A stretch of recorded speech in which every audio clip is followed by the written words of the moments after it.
Saya ke Pak Fahmi dulu ya. Pak Fahmi, kita berharap sebetulnya bahwa Pak Ahok ini bisa membongkar begitu ya dengan data-data yang baru setelah kemudian Pak Ahok kan berapi-api ketika menyampaikan ada yang tidak beres di tubuh Pertamina. Nah, Anda sendiri bagaimana tanggapan Anda?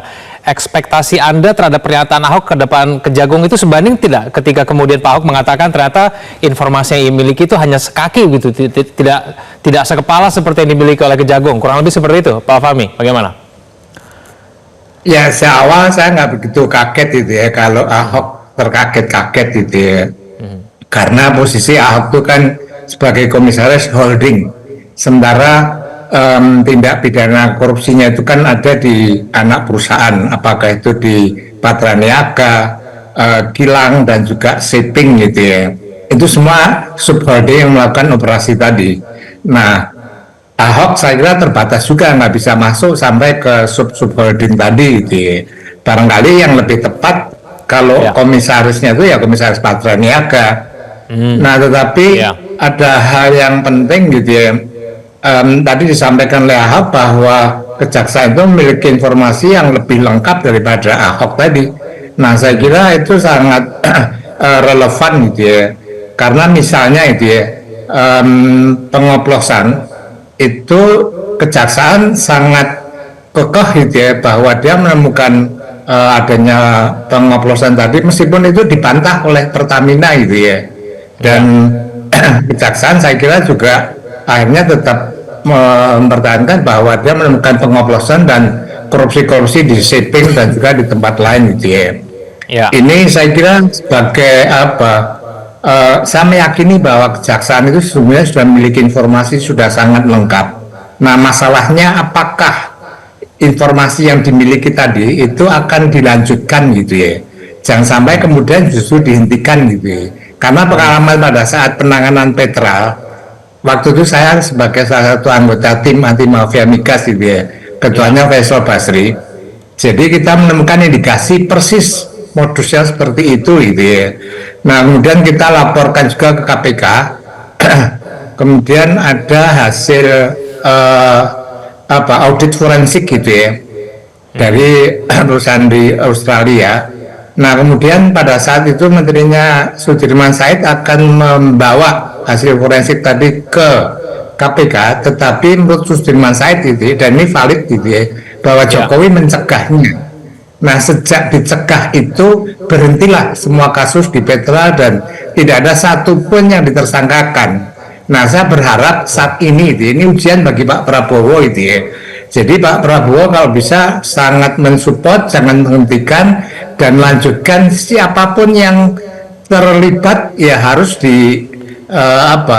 harus diganjar secara hukum tadi. Sebab kalau ini dibiarkan maka kecurigaan Guntur tadi bahwa ini ganti permain itu bisa masuk akal juga gitu ya. Apalagi sekarang misalnya yang menjadi Dirut dan Komut itu kan dari Gerindra gitu ya. Maka jangan salahkan juga publik mengatakan seperti itu. Tapi kalau Prabowo tidak cawe-cawe kemudian justru mendukung menindak siapapun gitu ya yang terlibat dalam jaringan terorganisir tadi, saya kira ini akan membantah bahwa ini hanya pergantian pemain itu.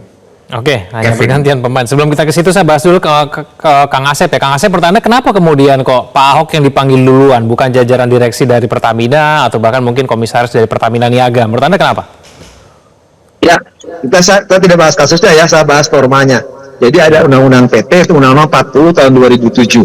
Di situ diatur semua PT tunduk kepada Undang-Undang PT. 40 2007. Di pasal 108 ayat 1 disebutkan ya bahwa Dewan Komisaris melakukan pengawasan atas kebijakan pengurusan, jalannya pengurusan maupun perseroan dan usaha perseroan. Nah, 108 ini menunjuk 155 Undang-Undang PT ya, ada tanggung jawab direksi dan atau Dewan Komisaris. Kalau ternyata ya ada kelalaian kesalahan dari usaha dan anak usahanya, maka akan terkena ketentuan hukum pidana. Ya, kemungkinan diantaranya di KUHP pasal berapa? 392. Nah, sekarang ada anak usaha. Yang sekarang di KUHP yang baru ada pasal 48. Ya, jadi korporasi yang melakukan langkah yang dilakukan tapi tidak ada pengawasan dari komisaris, maka direktur Dewan Komisaris bertanggung jawab.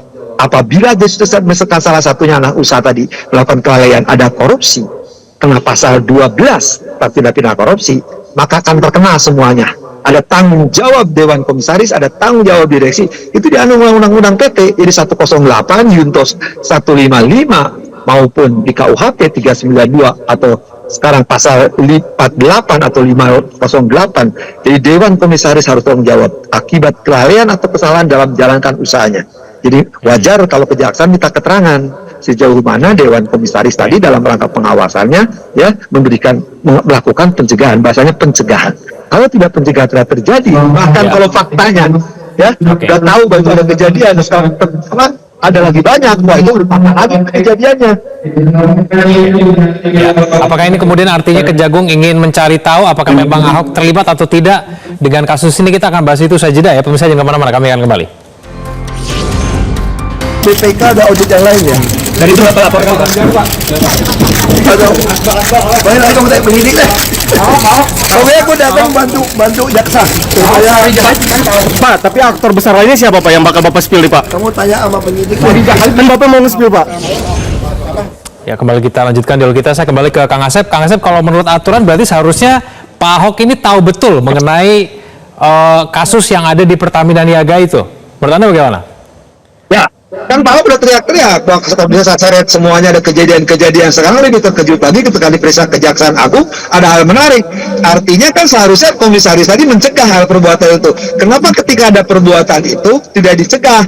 Nah, Undang-Undang PT mengatakan ya dirut maupun komisaris harus siap-siap diperiksa ya. Kenapa kau tahu kok diam saja gitu? Aturannya diatur di KUH pidana, apalagi sekarang anak usaha dalam usahanya itu terbukti kan yang 9 orang ini melakukan perbuatan korupsi. Artinya bisa pasal penyertaan nanti akan mengalir kemana-mana. Nah, direksinya entah komisaris terus bertanggung jawab ya, karena jelas dia tahu kenapa tidak dicegah. Aturan KUHP harus dicegah, sebagai komisaris harus memberikan nasihat. Oke, Pak Fahmi, kalau kita melihat mengenai konstruksi kasusnya kan ini pemain yang disebut-sebutkan dia lagi kurang lebih seperti itu ya. Ini kira-kira menurut Anda ada keyakinan tidak bahwa tersangkanya ini akan bertambah, tidak hanya 9 tapi akan bertambah, dan bahkan dengan keterangan Pak Ahok ini akan memberi manfaat dalam pengungkapan kasus ini, Pak Fahmi? Ya, kalau dibanding Petra kemarin ini ya lebih maju gitu ya. Zaman Petra itu Reza Ali tidak terendus sama sekali, tidak ada alat bukti sama sekali. Nah, sekarang lumayan lah anaknya yang ketangkap dengan 9 yang tertangkap itu gitu ya. Nah, kemudian apakah ada peran orang lain gitu ya? Saya menduga itu di kementerian itu ya.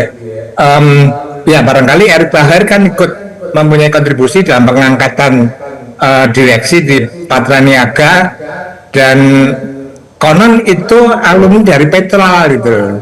Kalau alumni dari Petra yang sudah bersentuhan dengan mafia migas, kenapa harus diangkat? Itu satu. Nah, kemudian yang kedua, ekspor minyak mentah yang diizinkan tadi itu juga harus ada rekomendasi dari Kementerian SDM, dalam hal ini ada Dirjen Migas gitu ya. Nah, ini barangkali juga perlu diteliti apakah dia terlibat dalam pemberian izin tadi, sehingga kemudian harus impor tadi. Kan ini ironis gitu ya, minyak kita diekspor tapi dalam waktu bersamaan diimpor. Nah, yang ketiga saya kira di holding itu barangkali juga sebelum dapat rekomendasi dari Kementerian SDM, maka harus ada pernyataan dari Pertamina bahwa minyak mentah tadi tidak bisa diolah di kilangnya Pertamina, maka kemudian boleh diekspor tadi.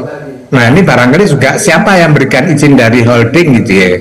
Saya kira masih banyak pihak-pihak yang harus dilacak tadi keterlibatannya, dan saya sangat berharap gitu ya Presiden Prabowo itu benar-benar mendorong gitu ya, tidak cawe-cawe, tidak mencegah, agar ini diusut secara tuntas gitu ya. Siapapun di kementerian manapun harus disikat juga gitu ya. Sebab kalau tidak, tadi ya ini akan berulang kembali, dan selamanya kekayaan Indonesia ini akan dirampok dengan cara-cara seperti itu gitu ya. Oke. Ya, Mas Guntur, kalau misalnya tadi pernyataan dari Kang Asep tadi, berarti Pak Ahok itu seharusnya tahu dong, dan kemudian tidak hanya Pak Ahok tadi, tidak hanya Pak Ahok, Pak Humbi bilang tadi tidak hanya Pak Ahok, tapi semua kemudian juga banyak yang bisa kemudian terlibat di sini, bakal meluas, tidak hanya berhenti di 9 tersangka ini, Mas Guntur. Iya, ya pasti Pak Ahok itu kan tidak pernah lari dari tanggung jawab. Apa yang beliau sampaikan kemudian datang dari Kejagung kan bagian dari bentuk tanggung jawab beliau. Dan makanya kita juga ikut mendorong agar jangan hanya Pak Ahok saja yang diperiksa, tapi direksi, kemudian komutnya di Patraniaga, karena ini kan yang bersentuhan langsung. Nah juga nanti kita lihat apakah di situ memang ada kesengajaan atau ada kelalaian, atau ya bisa jadi cuma laporan-laporan palsu misalnya yang disampaikan kepada pengawas, kepada komisi utama. Siapa tahu ya itu yang terjadi.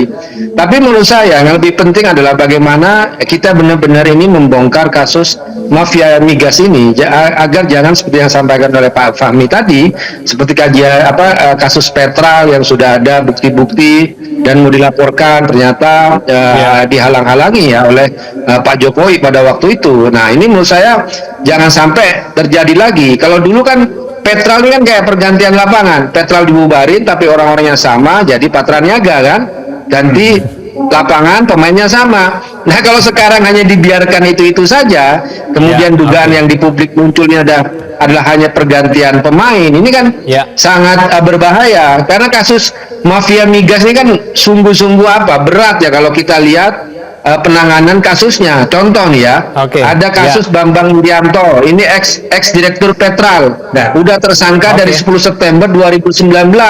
Sampai sekarang itu nggak ada perkembangannya, mangkrak itu di KPK itu. Nah, kita itulah masalahnya gitu. Ya, itulah, kita akan tunggu nanti bersama ya, kira-kira nanti akan tersangka baru atau tidak, kita tunggu nanti bagaimana kinerja dari proses penyidikan dari Kejaksaan Agung. Terima kasih Mas Guntur, Kang Asep, dan Pak Fahmi sudah bergabung sama kami di Prime News. Selamat malam semuanya. Jelajahi cara baru mendapatkan informasi. Download Metro TV Extend sekarang.